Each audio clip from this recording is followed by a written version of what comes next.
Wadidaw, halo teman-teman, selamat datang di channel ini. Yuk kita lanjutin lagi yuk. Sekali ini keluarga Upin dan Ipin sedang mencari sayur ajaib teman-teman.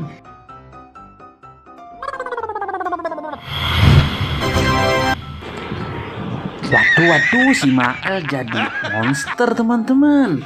Kemudian apa lagi ya?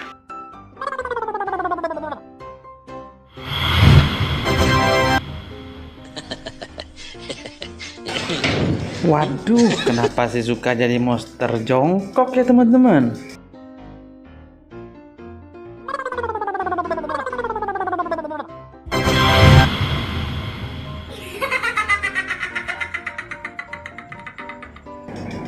Nah teman-teman, ternyata si Ipin setelah makan labu menjadi monster. Seram banget ya teman-teman.